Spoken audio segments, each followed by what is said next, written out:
চাওক পাৰ্থ যে কালি বিয়লিৰ ভাগত কেবিনেটত এটা সিদ্ধান্ত আৰু মুখ্যমন্ত্ৰীয়ে নিজমুখে কৈছে যে অসমত গো মাংসৰ যি ভক্ষণ সেই নচলিব আৰু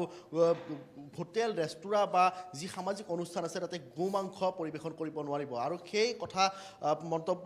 প্ৰকাশ পোৱাৰ লগে লগে অসমত এক প্ৰকাৰ তোলপাল লাগিছে আৰু শাসক বিৰোধীৰ এক প্ৰকাৰ বোকা ছটিওৱা ৰাজনীতি আৰম্ভ হৈছে আৰু ভূপেন বৰা আৰু ৰকিবুল হুছেইনৰ বাবেই এই সিদ্ধান্ত লোৱা বুলি এক প্ৰকাৰ মুখ্যমন্ত্ৰীয়ে নিজমুখে স্বীকাৰ কৰিছে। এই মুহূৰ্তত মোৰ লগত উপস্থিত আছে জ্যেষ্ঠ অধিবক্তা নেকিবুজ্জামান। মই আইনগত কথাখিনি আৰু সামগ্ৰিকভাৱে মুছলমান সমাজৰ এই সিদ্ধান্তৰ পিছত কি ধৰণে প্ৰভাৱ পৰিব মই পোনে পোনে তেওঁৰ ওচৰলৈ গৈছোঁ, তেওঁ প্ৰতিক্ৰিয়া আগবঢ়াব। যোৱা উপ নিৰ্বাচনত চামুগুৰিত ৰকিবুল হুছেইনৰ পুত্ৰ পৰাজয়ৰ পিছতেই তেওঁ সংবাদ মাধ্যমৰ ওপৰত দাঙি ধৰিছিল যে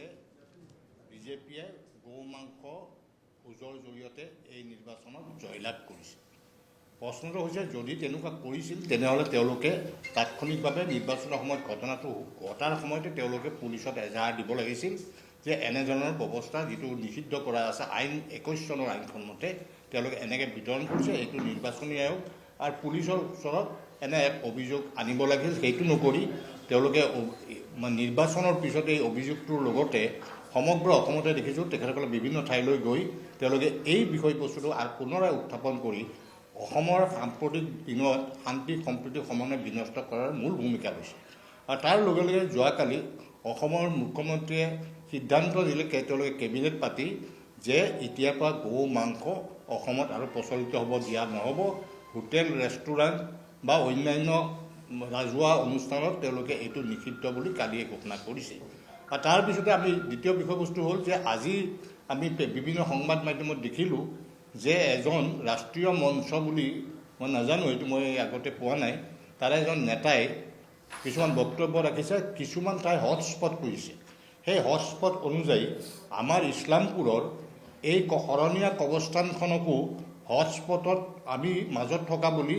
এটা অভিযোগ তেওঁ দাখিল কৰিছে। আৰু সেই সম্পৰ্কতো আমি মই কবৰস্থানখনৰ শৰণীয়া কবৰস্থানৰ সভাপতি হিচাপে আমি কবৰস্থানৰ পৰা এই বস্তুটো নিশ্চয় ৰাইজক দৃষ্টিগোচৰ কৰিব লাগিব। প্ৰথমতে মই এইটো দৃষ্টিগোচৰ কৰিব বিচাৰিছোঁ যে শৰণীয়া কবৰস্থান কমিটিয়ে যেতিয়া 2021 চনৰ ডিচেম্বৰ মাহত নৱেম্বৰ মাহত 22 নৱেম্বৰত 21ত যেতিয়া তেওঁলোকে এখন গাঁও প্ৰটেকশ্যন আইনখন আনিলে আৰু তেওঁলোকে যিবিলাক সময় নিৰ্ধাৰিত কৰিলে, ঠাই নিৰ্ধাৰিত কৰিলে, ডিষ্টেঞ্চ নিৰ্ধাৰিত কৰিলে, সেইমতে আমি প্ৰতিটো অঞ্চলতে আমি তেনেধৰণৰ তেওঁলোকে দিয়া কেবিনেট তেওঁলোকৰ দিয়া আইন অনুযায়ী আমি তেনেকৈ বন্ধ ৰাখে সকলো বস্তুৱে আমি সমৰ্থন কৰিছিলোঁ আৰু আমি সেইমতে আমাৰ কাৰ্যপালিকা আমি পালন কৰিছিলোঁ।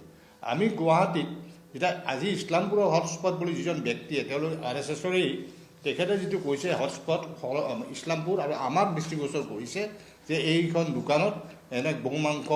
বিক্ৰী কৰি আছে, সেইটো কথা স্পষ্ট কৰিব বিচাৰিছোঁ যে শৰণীয়া কবৰস্থান কমিটিয়ে এইখন আইন অহাৰ লগে লগে 4/12/2011 আমি আমাৰ আটাইবোৰ যিখন দোকানত এই হোটেল আছে, বাকীটো দোকান বাৰু হোটেল নহয়, হোটেল থকা দোকানকেইখনত আমি লগে লগে নটিচ দিছিলোঁ যে তোমালোকে বন্ধ কৰা। আৰু তাৰপিছতে আমি ইয়াৰে কপি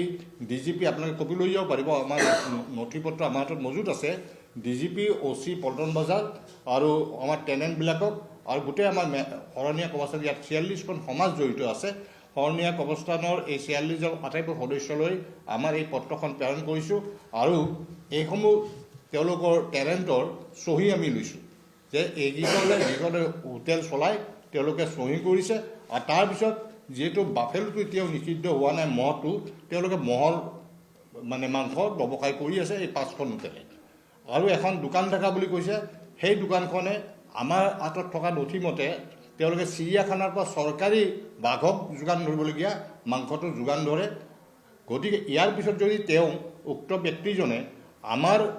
এই মহৰ সলনি যদি কোনোবাই বিফ বা গৌ মাংস প্ৰচলিত কৰিছে, তেওঁ যদি ক'ৰবাত বিজ্ঞানগাৰত পৰীক্ষা কৰি আদি প্ৰমাণ আছে আমাক দিব লাগে, আৰু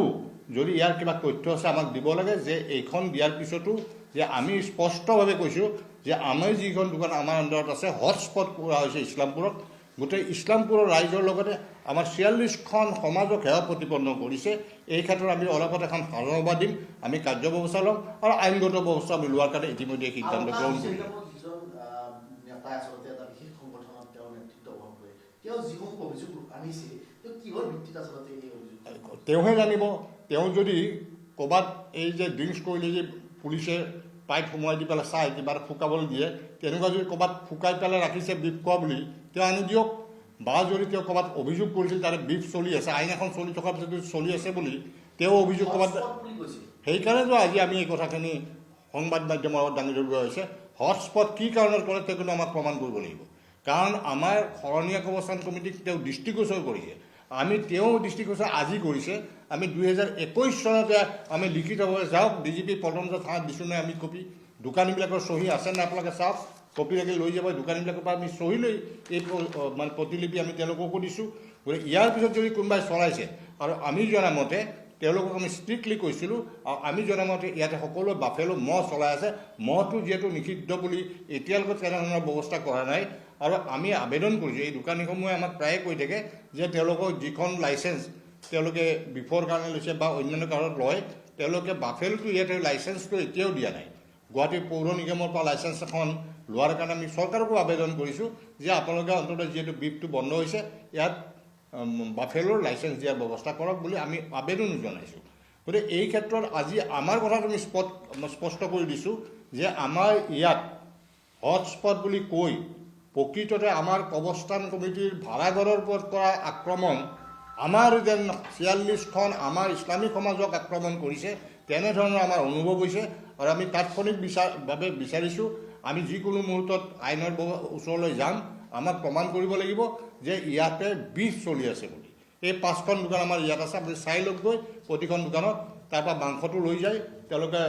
বিজ্ঞান গাৰলৈ পঠিয়াওক যদি ক'ৰবাত বিষ আছে এতিয়া যোনটো কেবিনেটে শেহতীয়াকৈ সিদ্ধান্ত ল'লে যে ব্যৱসায়িকভাৱে বিক্ৰী কৰিব নোৱাৰিব হোটেলত বা এনেকুৱা ৰাজহুৱা অনুষ্ঠানত খুৱাব নোৱাৰিব এই সিদ্ধান্তটো আপোনালোকে কেনেধৰণে লৈছে আইনগত কথাখিনি কি হ'ব চাওক এতিয়া তেওঁলোকে হয়তো এখন আইনখনত যিখন প্ৰথম আইন আছিল এই আইনত কিছুমান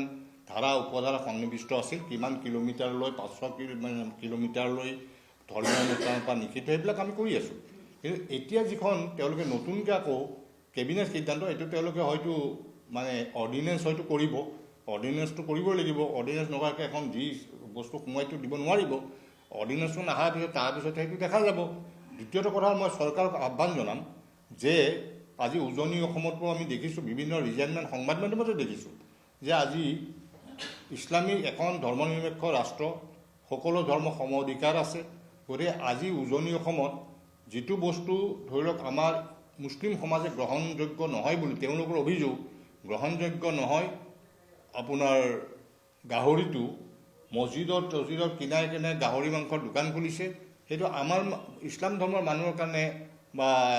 অন্যান্য হিন্দু ধৰ্ম বুলি কোনোবাই খাব পাৰে বহুত হিন্দু মানুহে বিফু খাইছে গতিকে সেইটো ডাঙৰ কথা নহয় কিন্তু এইটো এটা ধৰ্মীয়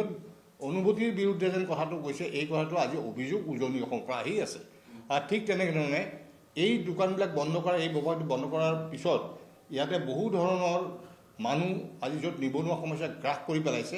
যে সৰু সৰু কিছুমান হোটেল খুলি দোকান খুলি তেওঁলোকৰ ব্যৱসায় কিছুমান চলাইছে মই নচলা বুলি নকওঁ তাৰ জৰিয়তে সেই পৰিয়ালবিলাক ইতিমধ্যে চলি আছিলে আজি যদি সেইটো বন্ধ হৈ যোৱাৰ লগে লগে এইসকল চুৰ ডকাইতৰ বাহিৰে অন্য পথ নাথাকিব কাৰণ চাকৰি নাই ব্যৱসায় নাই সেয়া আছিল জ্যেষ্ঠ অধিবক্তা নেকিবুৰ জামানৰ মন্তব্য তেওঁ ইতিমধ্যে আইনৰ দিশটো পুংখানুপুংখভাৱে বিশ্লেষণ কৰিছে ধন্যবাদ জ্ঞাপন কৰিছোঁ ৰবিউল